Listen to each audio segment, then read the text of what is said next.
Baie keer is ons siek, of iemand vir wie ons lief is siek of in pyn. En dan vra mens gewoonlik vir mense, bid vir my. Maar het ons regtig geloof dat daardie gebede genesing en verligting en herstel bring? Nou, ek is 'n cancer warrior. Ek is 'n lewende getuienis van die feit dat God genees. Hy het my genees van kanker.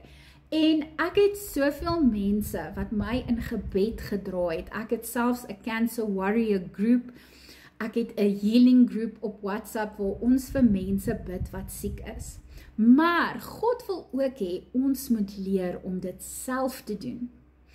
Nou, het jy al gewonder, is dit God se wil dat ons nog vandag vir mense bid vir genesing? Ja, dit is.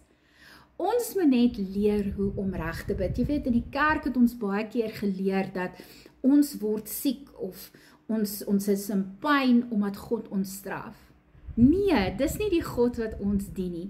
Jesus het in sy tyd op die aarde mense genees. Enige iemand wat na hom toe gekom het vir genesing, het hy genees. En hy het selfs sy disippels uitgestuur om vir mense te gaan bid, om hulle te genees, om hulle vry te maak van die bindinge en om genesing te bring. En dit is biblical principles wat daar is. En ons kan vandag nog dit doen. Ons het daardie autoriteit. Toe Jesus opgevaar het na die hemel toe, het hy gesê, julle sal selfs groter dinge doen as wat ek gedoen het toe ek op aarde was. En wat het Jesus alles gedoen?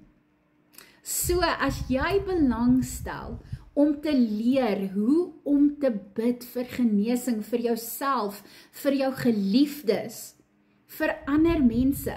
Miskien het die Here vir jou daai gawe gegee om vir mense te gaan bid in die hospitaal. Dan wil ek jou aanmoedig om ons nuwe kursus te kom bywoon. Ons begin vroeg in Januarie en ons gaan elke donderdag aand vir 5 weke, gaan ons hierdie kursus doen wat aangebied gaan word deur pastoor Laurens Trudeau, wat ook deel is van Strength to Live Ministries.